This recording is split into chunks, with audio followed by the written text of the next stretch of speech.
Pada topik kali ini kita akan membahas capital budgeting atau perencanaan anggaran modal. Mari kita lihat ilustrasi pabrik roti sari manis ini. Misalnya pabrik akan memperluas bangunannya untuk mengembangkan bisnisnya. Untuk investasi ini, tentu pabrik akan memperhatikan apakah rencana ini layak untuk meningkatkan produksi. Apa biaya investasinya? Jangka waktu pengembalian dana investasi.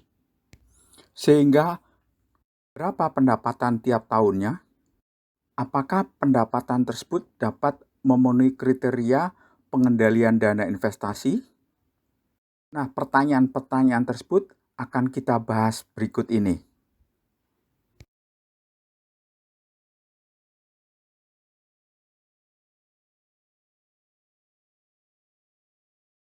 Jadi pengertian capital budgeting adalah rencana investasi untuk jangka panjang dan proyeksi aliran kas masuk selama periode yang akan datang. Mari kita lihat diagram alur capital budgeting ini. Mulai dari modal, yaitu investasi modal yang digunakan untuk produksi yang hasilkan laba. Investasi tersebut digunakan untuk mendukung siklus usaha yang akan menghasilkan laba. Nah, laba ditahan tersebut direncanakan sebagai pemasukan akan mengembalikan dana investasi tersebut. Dari pembahasan tentang pengertian tersebut, maka kita dapat membaca bahwa karakteristik capital budgeting adalah investasinya besar, jangka panjang, dan merupakan prioritas utama. Sehingga harus fokus pada jumlah investasi, jangka waktu investasi, dan pengembalian investasinya. Untuk itu harus dilakukan penilaian capital budgeting yang ilustrasinya sebagai berikut. Misalnya pabrik roti sari manis lakukan investasi dengan membeli mesin seharga 50 miliar rupiah untuk jangka waktu investasi selama 5 tahun. Dan direncanakan setiap tahunnya pemasukannya adalah sebesar 15 miliar. Nah, jumlah pemasukan tiap tahunnya itu harus dihitung dengan time value of money. Yang prinsipnya adalah nilai money today lebih besar daripada nilai money tomorrow.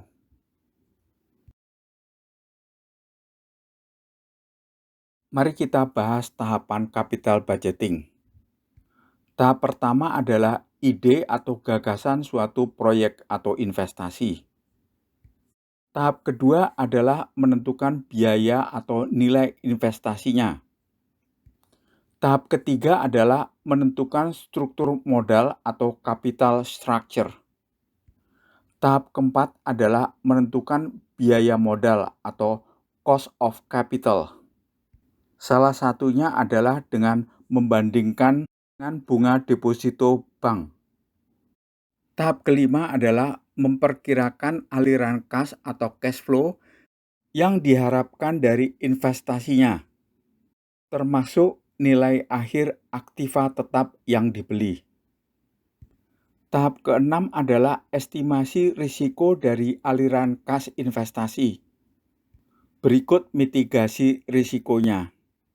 Tahap ketujuh adalah menghitung aliran kas masuk yang direncanakan dan menggunakan nilai waktu uang atau time value of money.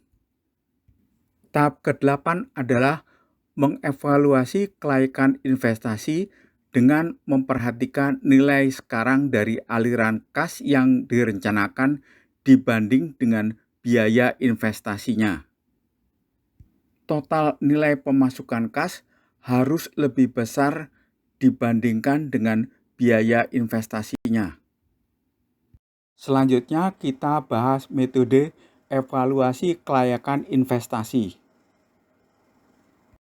Jenis metode evaluasi terbagi atas pertama metode konvensional dan kedua adalah metode non-konvensional. Metode konvensional menggunakan satu, payback period, kedua, accounting rate of return. Catatan, metode evaluasi konvensional ini tidak mempertimbangkan time value of money. Kedua, metode non-konvensional yang menggunakan satu, net present value atau NPV, dua, profitability index, tiga, internal rate of return atau IRR. Catatan, metode evaluasi konvensional ini mempertimbangkan time value of money. Pada pembahasan kita kali ini, kita hanya akan membahas metode payback period, net present value, dan internal rate of return. Sebelum kita mulai membahas metode evaluasi, mari kita bahas tentang konsep present value, yaitu nilai uang saat ini untuk nilai uang di masa mendatang dengan memperhatikan time value of money atau nilai uang dibandingkan dengan waktu. Atau jika uang tersebut akan diterima di masa depan, kita harus tahu berapa nilainya jika kita terima sekarang. Kita lihat ilustrasi berikut ini. Misalnya nilai uang pada masa mendatang atau money tomorrow sebesar 20 juta rupiah. Kemudian kita melakukan discount rate atau opportunity cost of capital sebesar 10%. Dengan perhitungan present value, nilai money tomorrow yang diterima hari ini atau money today adalah sebesar 18 juta rupiah. Bila dibalik prosesnya, bila kita mempunyai uang sebesar 18 juta atau money today yang diinvestasikan dengan keuntungan 10%, maka akan didapatkan money tomorrow sebesar 20 juta rupiah. Formulanya adalah PVN, yaitu present value tahun ke N, sama dengan CFN atau cash flow pada tahun ke N, dibagi 1 tambah R pangkat N, di mana R adalah discount rate atau opportunity cost of capital, dan N adalah jumlah tahun. Nah, kita mulai membahas payback period, yaitu waktu yang dibutuhkan untuk mengembalikan biaya investasi dari penghasilan investasi tersebut. Untuk memudahkan pengertian, mari kita ambil contoh berikut ini ya. Pabrik roti melakukan investasi dengan membeli mesin seharga 250 juta yang diharapkan menghasilkan 100 juta per tahun dengan discount rate 10%. Kita coba bandingkan perhitungan undiscounted payback period dengan discounted payback period.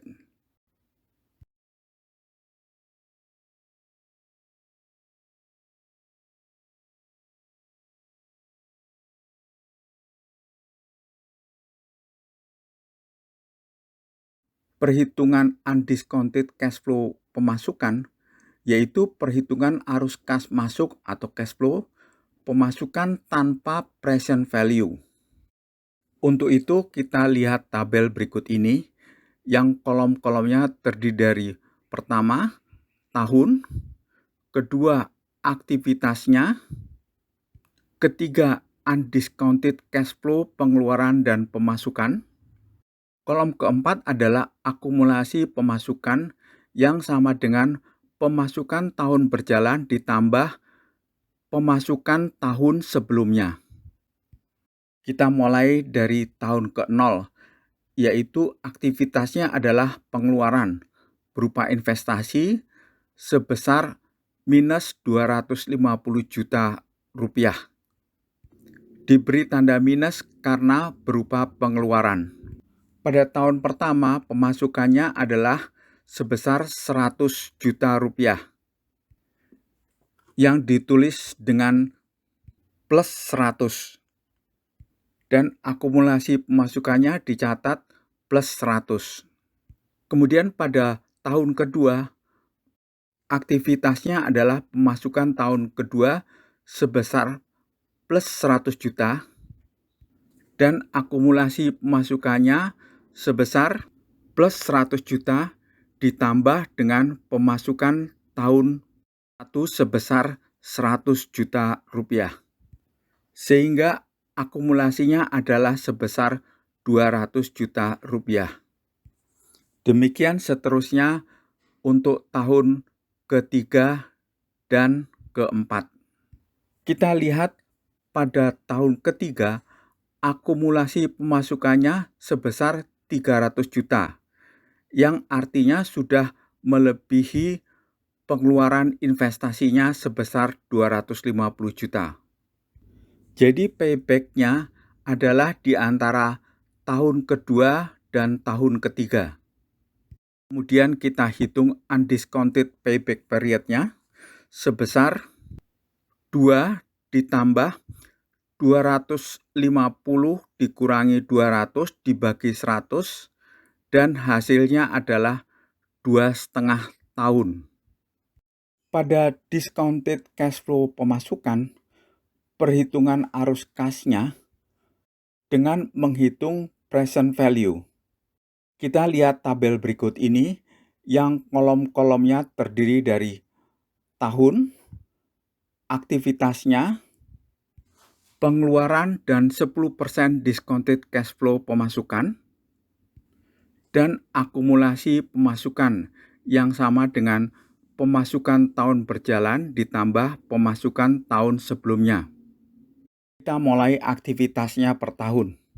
Pada tahun ke-0, pengeluaran atau investasi sebesar minus 250 juta.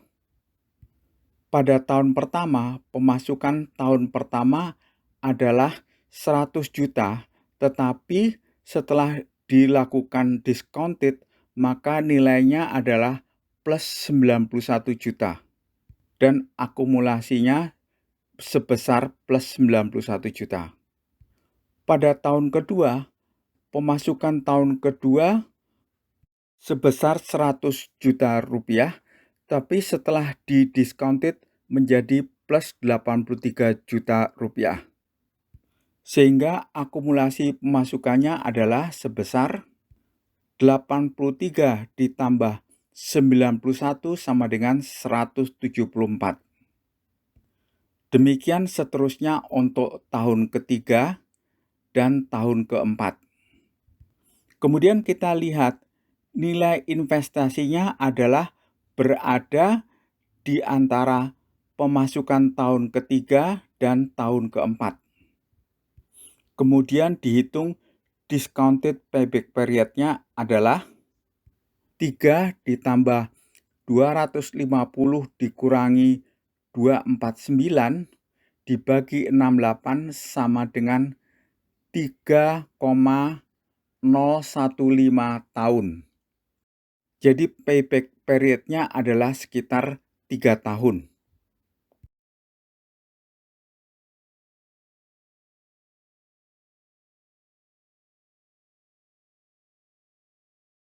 Berikutnya kita membahas net present value yang merupakan selisih uang yang dikeluarkan dan uang yang diterima dengan menghitung time value of money. Jadi formulanya adalah net present value flow pada tahun ke-0, yaitu berupa investasi, ditambah dengan cash flow pada tahun ke-1, dan seterusnya hingga cash flow pada tahun ke-N. Ilustrasinya juga dapat digambarkan sebagai berikut. Net present value sama dengan investasi ditambah present value pendapatan tahun pertama ditambah present value pendapatan tahun kedua dan ditambah present value pendapatan tahun ketiga. Berikut ini adalah contoh net present value. Dimulai pada tahun ke-0, investasi sebesar minus 90 juta rupiah. Pemasukan tahun pertama sebesar 20 juta rupiah, yang setelah dihitung present value-nya dengan discount rate sebesar 10%, hasilnya adalah 18,18 juta rupiah. Demikian juga pemasukan tahun kedua, tahun ketiga, dan tahun keempat. Kemudian hasil perhitungan present value tersebut dimasukkan ke dalam tabel berikut ini. Dan setelah dijumlahkan, kita akan mendapatkan net present value sebesar 2,835 juta rupiah. Apa artinya angka net present value tersebut? Bila angka net present value lebih besar dari 0 atau positif, berarti investasi yang dilakukan memberikan manfaat bagi perusahaan. Maka investasi dapat dijalankan. Bila net present value sama dengan 0, berarti investasi yang dilakukan tidak mengakibatkan perusahaan untung ataupun merugi. Maka pelaksanaan proyek tidak berpengaruh pada keuangan perusahaan. Dan keputusan harus ditetapkan dengan menggunakan kriteria lain, misalnya dampak investasi terhadap positioning perusahaan. Bila net present value lebih kecil dari 0 atau negatif, berarti investasi yang dilakukan akan mengakibatkan kerugian bagi perusahaan. Maka sebaiknya investasi ditolak.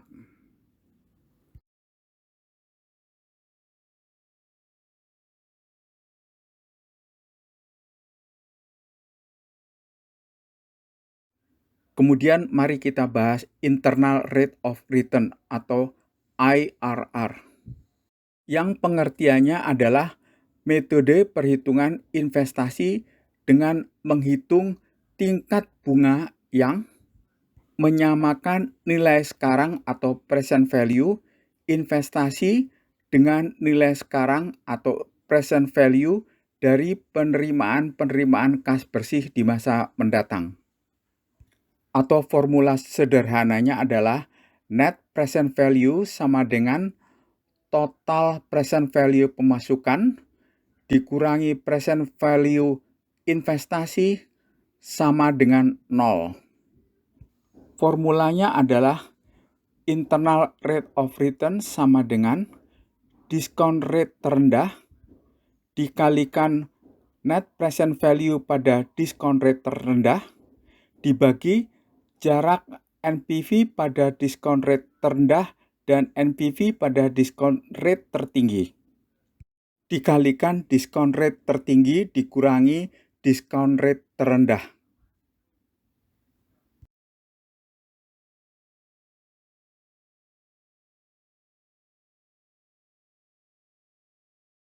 Coba kita lihat contoh perhitungan IRR di bawah ini. Rencana investasi A punya NPV positif dari 865 miliar pada tingkat diskonto 20% dan NPV negatif dari 1.040 miliar pada tingkat diskonto 22%. Perhitungan internal rate of return-nya dimulai dari menghitung jarak antara dua NPV, yaitu 865 miliar ditambah 1.040 miliar sama dengan 1.905 miliar.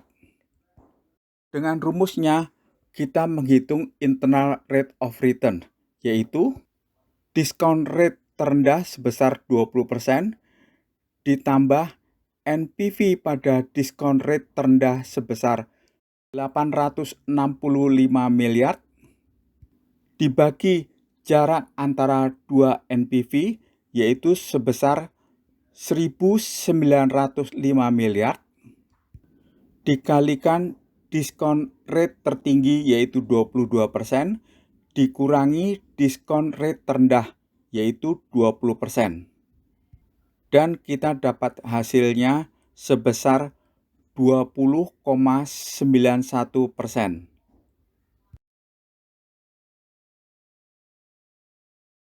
Mari kita lanjutkan dengan contoh kedua. Rencana proyek investasi B mempunyai NPV positif dari 1.714 miliar pada tingkat diskonto 25% dan NPV positif dari 2.937 miliar pada tingkat diskonto 30%. Pada perhitungan internal rate of return-nya, kita menghitung dulu jarak antara dua NPV, yaitu 1.714 ditambah 2.937 sama dengan 4.651 miliar. Jadi bila dimasukkan pada formulanya, internal rate of return sama dengan diskon rate terendah sebesar 25% dikalikan NPV pada diskon rate terendah sebesar 1.714 miliar dibagi jarak antara dua NPV sebesar 4.651 miliar rupiah dikalikan diskon rate tertinggi 30% dikurangi diskon rate terendah 25%. Maka hasilnya adalah 26,84%.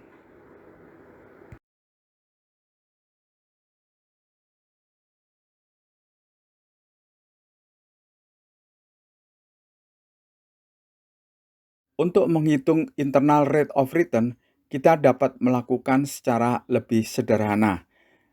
Mari kita lihat tabel berikut ini, yang kolom pertamanya berisi tahun, dan kolom kedua berisi present value dari cash flow pada discount rate 0%. Kolom ketiga berisi present value cash flow pada discount rate 5%. Dan kolom keempat dan seterusnya berisi present value cash flow masing-masing discount rate-nya. Kemudian kita menghitung present value cash flow pada tahun 0, tahun ke-1, kedua, ketiga, dan keempat. Kemudian kita menjumlahkannya untuk mendapatkan net present value. Nah, kita dapat membaca bahwa net present value sama dengan 0 pada internal rate of return sebesar 11,3059%. Dan dapat digambarkan secara grafik berikut ini. Jadi, internal rate of return sebesar 11,3% ini merupakan batas minimum. Sehingga persyaratannya adalah bila internal rate of return lebih besar daripada minimum rate dan NPV-nya lebih besar daripada 0, maka investasi bisa dilanjutkan. Bila internal rate of return sama dengan minimum rate dan NPV sama dengan 0, maka investasi bisa dilanjutkan atau juga tidak bisa dilanjutkan. Hal ini disebut juga dengan istilah indifferent. Bila internal rate of return lebih kecil dari rate minimum dan NPV lebih kecil dari 0, maka sebaiknya investasi ini ditolak.